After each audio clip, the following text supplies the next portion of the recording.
ሰላም ጤና ይስጥልኝ ለመላው የኢትዮጵያ ሕዝብ በሀገር ውስጥም ያላችሁ በውጭ ሀገርም ያላችሁ ይሄንን ቪዲዮዬን እንደደረሳችሁ ሼር ኮፒ ያደረጋችሁ ተደራሽ እንድታደርጉልኝ ከልቤ እማጸናለሁ። ለመላው የኢትዮጵያ ሕዝብ በየትኛውም ዓለም ላይ ያላችሁ ፈረንጆችም ብትሆኑ አፍሪካኖችም ብትሆኑ አውሮፓም ብትሆኑ ችግሬን የራሴን ችግር እንደ ችግራችሁ አይታችሁ እንድትረዱኝ እፈልጋለሁ። አሁን የምሰራው ቪዲዮ የአፋልጉኝ ቪዲዮ ነው። ያ ቪዲዮ ደግሞ እንደደረሳችሁ እንደነገርኳችሁ ሼር ኮፒ ሊንክ አድርጉና ተደራሽ አድርጉልኝ። ወደ ሚዲያ መቅረብ ስለማልችል ነው። ሚዲያ ዘመድ ያላችሁ ወደ ሚዲያ ማድረስ የምትችሉ ይህንን ቪዲዮ እያደረሳችሁ እንዲያገኙኝ ብታደርጉልኝ ደስ ይለኛል። እኔ ስሜ ሮዛ ከበደ ጸጋዬ ይባላል። እዚሁ የአዲስ አበባ ነዋሪ ነኝ። ምናልባት በግምት በ1980 እስከ 90 መሀል ባለው ውስጥ የተወለድኩ ይመስለኛል። ግምት ነው። ወላጆቼን በትክክል አያውቁትም። ያሳደጉኝ የቀድሞ ስሟ ድንቃ ዋኬኔ ትባላለች። እናቴው ግን ጋር ያደግኩት እና የምጠራውም ድንቃ ዋኬኔን ያሳደገችኝ እናቶ ከበደ ጸጋዬ። ቀድሞ ስማቸውን አላውቅም፣ አሁን በህይወት የሉም። አሁን ስሟን ቀይራ ድንቃ ወይዘሮ አየለች አበበ ሆናለች። እኔ ስሜ ሮዛ ከበደ ይባላል። የምፈልገውም አባቴን ነው።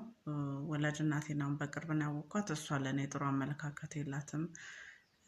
በውርስ ጉዳይ ላይ ትንሽ ስለተጋጨን አይገባሽም ብላ ወደ 20 ሚሊዮን አከስራኛለች። እኔም እሺ ካልሆነ ብዬ ትቼ ወጥቻለሁ። እግዚአብሔር የሚሰጠኝን እየጠበቅኩ ነው። አሁን እየፈለግኩ ያለሁት አባቴን ነው። አባትሽ አቶ ታደሰ ጩቄ ይባላል። የሚኖረውም በደንበል ሰንዳፋ ክልል ደንበልና ይረጳ በሚባል ውስጥ ነው የተወለድሽው። በጋብቻ ውስጥ የተገኘሽ ነሽ ብላኛለች። ከተለያዩ በጣም ብዙ ዓመት አስቆጥረዋል። አሁን ላገኘው አልቻልኩም።